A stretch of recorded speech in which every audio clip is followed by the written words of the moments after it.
Disclaimer. The material in this podcast is not to be taken as a replacement for therapeutic services. This is for entertainment purposes and represents the sole perspectives of the individuals involved. If you are experiencing an emergency, please contact the appropriate authorities or professionals. Hello, and welcome to another episode of your favorite podcast, the TikDocs. I am one of your hosts, Dr. Katelyn Baker, aka That Fat Doctor. And I'm your other host, Dr. Terrell DeGans, aka That Black Doctor on TikTok. So we have been MIA for a few weeks because life happens. And also our podcasting is interesting where we're just like, hey, what do you want to talk about today? And that's what we go with. We flipped a coin today, and the coin toss that won was Burnout. Let's talk about burnout, right? I know I probably need this and your insight for this topic myself, so I figured it was perfect. Let's talk about burnout in general and like what a definition is. You're a definition guy, so take it away. I got you. All right. So burnout is a general feeling, right? And people tend to recognize it once they're already in it, but it's really hard to notice when you're getting into it. So this feeling of burnout is when you're getting into this mindset where you really can't do much more. You're putting in as much effort, if not more, and you're not getting the same results. And you just have less inclination to do the work that you're typically doing or to continue with whatever you've been putting in effort for. So you might notice feelings of exhaustion, isolation, getting irritable more, even with things that didn't really get to you before. It can even affect your health and you become more ill. And you might start like imagining what you would do if you didn't have this job or this situation. So that's kind of the baseline of what burnout can look like and what to expect in that situation. Mm-hmm. Yeah, exactly. And there's like, so I like to say like regular burnout, which is like burnout from a job or, you know, whatever else you do with your life. But then there's burnout, like I think right now, like as a country, we're facing like political burnout, we're facing racism burnout, like just all of these things that keep happening, and how I think it also included in that definition should be like a desensitization, because it's just this feeling of like, what else is gonna happen? Like what next? Okay, and that's kind of a big deal because these things that are happening, at least in the world, are huge deals, but we are all used to like a tirade of just bad shit all of the time. Now when something happens, we're like, oh, that's sad. Click on Netflix. Like, because we're all just burnt out.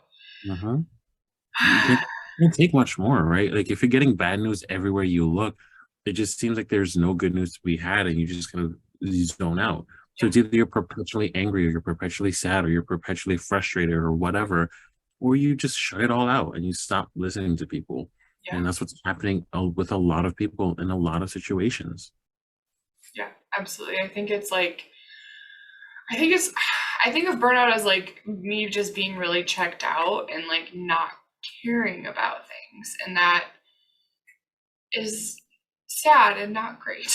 So luckily, there are things that you can do that help with burnout on like a more personal level, but it's harder on a global level when you're someone that is more empathetic and takes on what's going on in the world and you feel that really deeply.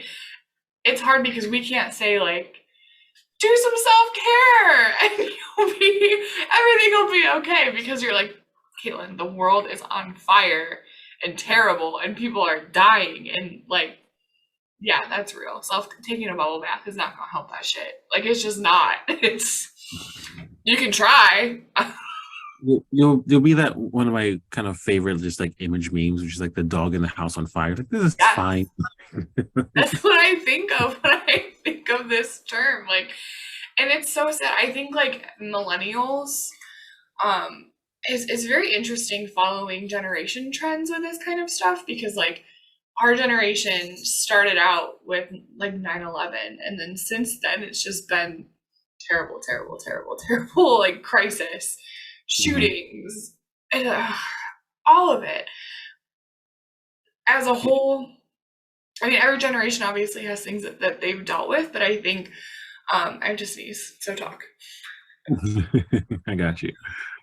And so the thing is, with everyone having more access to the information of the world around them, and I'll say specifically for the United States, it's just the world of the United States because we don't really get that much into the national politics No, or life we're very self-centered. for sure. But in general, right, the creation of the internet has pluses and minuses, and one of the biggest minuses is you get all of this information. You're just inundated with fact after fact, and sad reality after sad reality, and it becomes more and more difficult to kind of keep this happy composure. So normally there would be this sense of I go to this place or this person to get this sense of escape a little bit and kind of reprieve, and that's becoming harder and harder to find. Yeah, And it's everywhere. it's more. Even social media, which like, used to be like cute pictures of your family and like life updates, are now like filled with articles and Mhm. videos, and like that's not even an escape anymore. Um It's mostly headlines too. It's not even yeah, the actual articles. It's what someone thought the article was about. And then, granted, let's be honest, most of us aren't reading it. If you were to open it up, you'd actually get information that would be pertinent to your opinion making. that But people too. don't even do that. Clickbait. Hmm. I'm a sucker for a good clickbait, I'm not gonna lie to you. Listen, they're psychologists developing these headlines for you, and then like, yeah, they're gonna want to see this. I'm Listen, about this JoJo Siwa and Candace Beard drama, I'm all over it. But anyway, yeah. So I wanted to preface, like, if we're about to make some suggestions and things that help with burnout, I just want to preface that, like, it is very much a band-aid at this point in the current state of where things are at. And maybe in your personal life, you don't have a whole lot of like individual stress, but it's more of like kind of like a global stress. Hmm. Um, it might work a little bit better, but people who have like burnout coming from multiple angles, it literally is just like tiny band-aid, kiss on the knee, get back up. Like, and it might be more effective for you. And if it is, then that's fantastic. But I just know in my personal life and with clients and things, I just feel like we're just standing there with a hose, putting out a fire that like never extinguishes.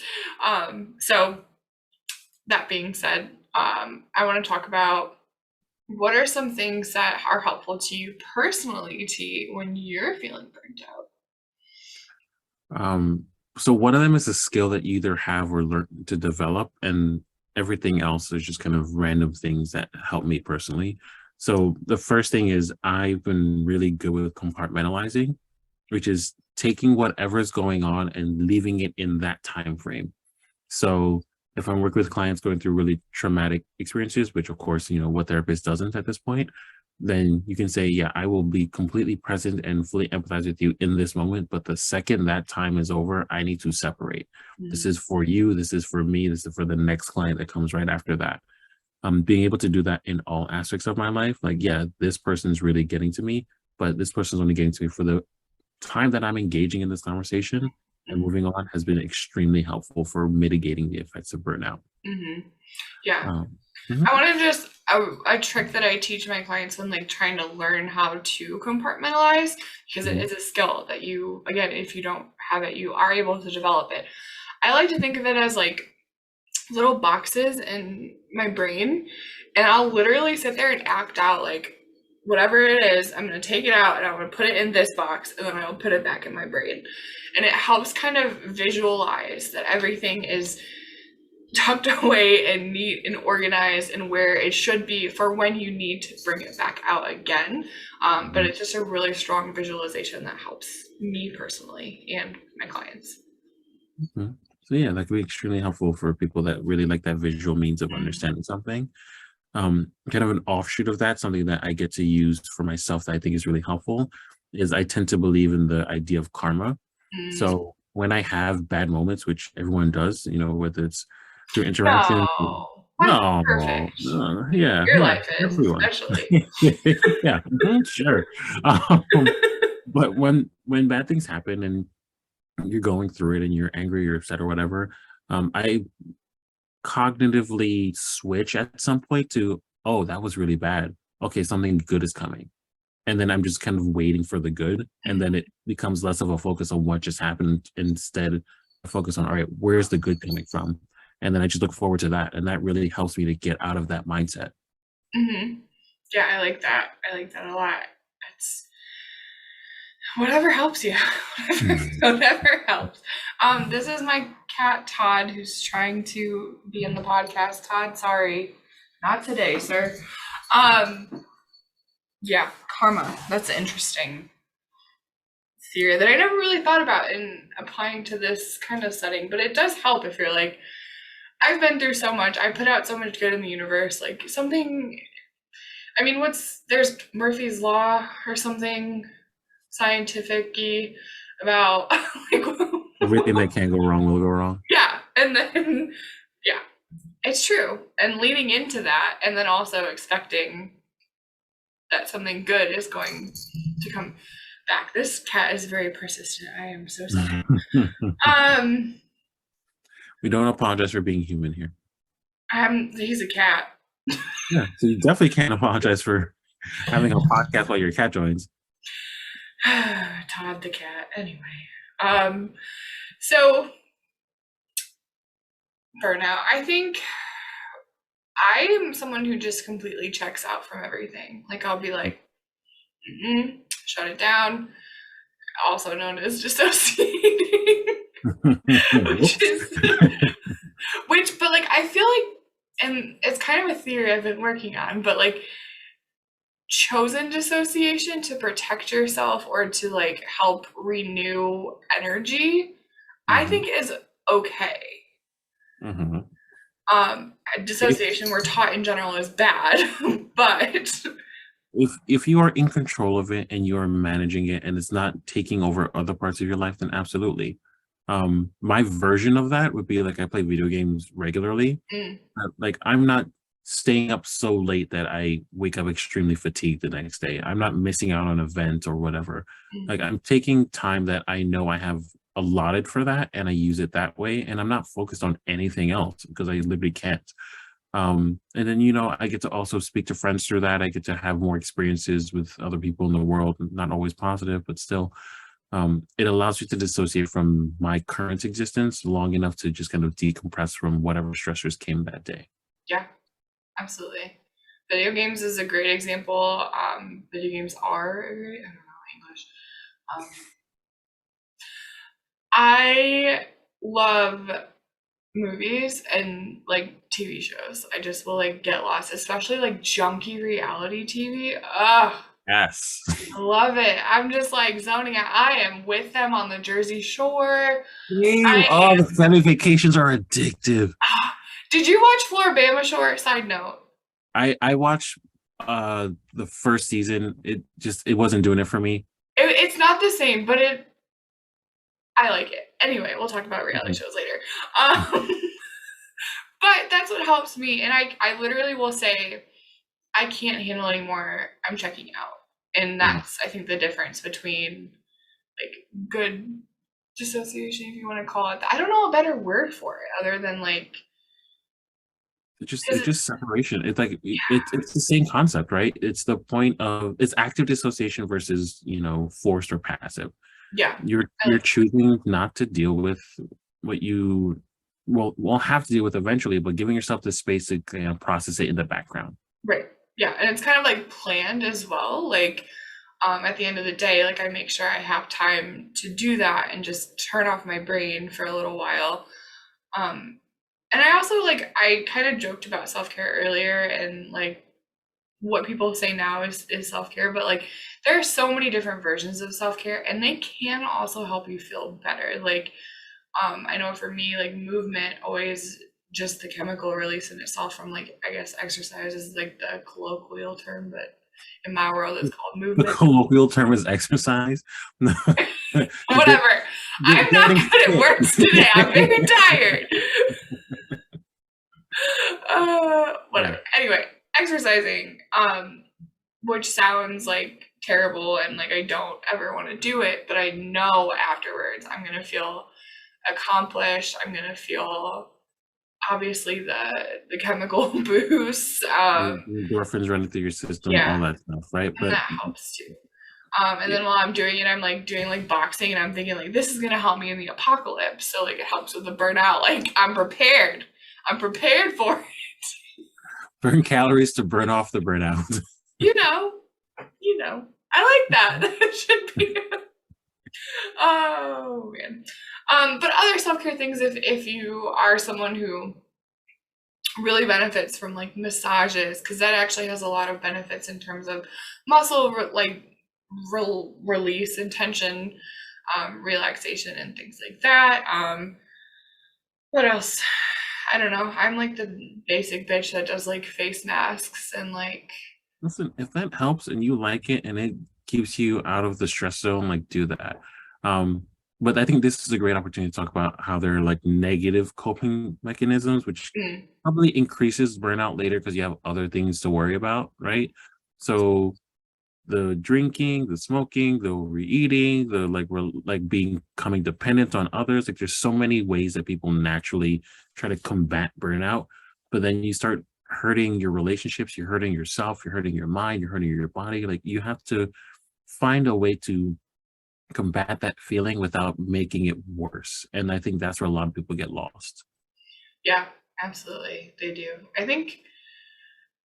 think it's hard. Like people are just trying to do anything they can to avoid an escape, and there are absolutely techniques that are better for that. But I also am at the point where like unless it's a severe like an addiction or something that's like becoming more problematic, like I'm letting people have their vices right now. Like if that's making you feel better and it's not causing current and irreversible harm or damage, like okay, we'll work on better options. But like I normally as a therapist would be like, yeah, no, we're not doing that, we're gonna do this. But now I'm like, okay, let's also try these things and see which one works better. I think my approach to it is just different. Also I wanted to bring up shopping. Mm, Shopping is a huge thing, and people, I've run into people like spending money for self-care, right? Like mhm, having all of the face masks, spas, massages, nails, hair, women hair. Um, but then they're spending so much, then they become stressed about their spending, and the mhm. self-care things that they're doing isn't helping because it's not like proactive, it's retroactive. It doesn't work. So I just wanted to throw that out there because that's something I've been coming across a lot lately. Yeah, it becomes counterintuitive because now you just added a stressor from your relaxation. Mm-hmm. So, Yeah. that's what I'm saying. Like, I work with clients on mitigating it because I'm realistic. I work with addictions of all different types, right? I'm not gonna speak to you once and then you're like, oh yeah, that's right. This is bad. Let me stop. Let's find ways to kind of add stop gaps. How do you make it easier for you to not do something that you know you don't want to do? And then as you transition slowly over time, you realize, okay, this is not something that doesn't service me anymore. Then you let it go. But for like shopping, bring a really specific amount of money with you and then make it purposeful. Mm-hmm. Right. I have $100 bill. I'm at the mall. I'm going to figure out how to use this. Am I getting food? Am I getting clothes? Am I getting shoes? Am I getting whatever? Right. And then you go and you make it worth it that way. So, yeah, maybe I wanted to get $400 worth of stuff, but I literally had no other way. And I also had to make sure I got home. So, what am Mm-hmm. I going to do about this? Yeah. Yeah, I like that. Although while you were talking, I just kept I can't help thinking about inflation. I was like, $100 is not getting you very far anymore. Even better. Now it's a challenge. It's yeah, I like that. Like reframing it as like, can I do this? I also really recommend budgeting. Like if all of those Mhm. things are something that you do really enjoy, maybe you have to like cut out something else or cut down on something else. But if you budget for it and make sure that it's not an additional stressor, always a good idea. Do as I say, not as I do. Uh, just a side note. A Um, little bit of insights. I wanted to just talk about as well, really quickly, burnout on like, so I can social media burnout, right? Because that's how most of you know me and have found this. Um, I have felt so uninspired. So I think I posted like maybe one video in the past 3, 4 weeks. So that's why I haven't been around. That's why T and I haven't been around. But I wanted to emphasize the importance of taking those breaks. If you're just constantly pushing yourself and pushing yourself to put out content to whatever you can apply that to in your own life, but um, the creativity just stops coming out. And if you take a break and you kind of do some things to take care of yourself, if you're able to, not everybody has the privilege to be able to just stop because that's part of my income and that's a decision I had to make. Um, but yeah, so take breaks. Breaks are awesome if you can, and that's also why we're so bad at podcasting. Yeah, but that's also why we're better at being like individuals that don't have as high levels of burnout, right? I stopped making content a while ago because I can find the time, but I'm not going to be happy with it. Mhm. And like honestly, I don't care about numbers. I don't care about fame. Like I want to help people and I want to kind of make things that make me interested. Um, but if it's not there, it's not there. So I'm not going to force myself to do that. And I think it's important to keep my mentally healthy brain active rather than the let's do this because I need to, or let's look for certain numbers or growth or whatever. Like it's nice to have, but it doesn't mean anything to me after that. So Yeah, I was there, and then and where I am now, where I have other people that are counting on me for those numbers and for those things, and not really numbers so much, just as like to just put things out. Like I don't really pay much attention to that kind of stuff, but I also know it's helpful, and I know that like seeing um, me is helpful to people. Like just the idea of a fat lady psychologist is just like a comforting thing. So, um, anyway, I am, and also you're a guy. Like, let's just talk about that. Not to like talk about gender norms, but like for you, you just like film. I have to like makeup, hair, cute clothes. Like, it has to be a whole thing to get the same kind of traction that male presenting bodies do.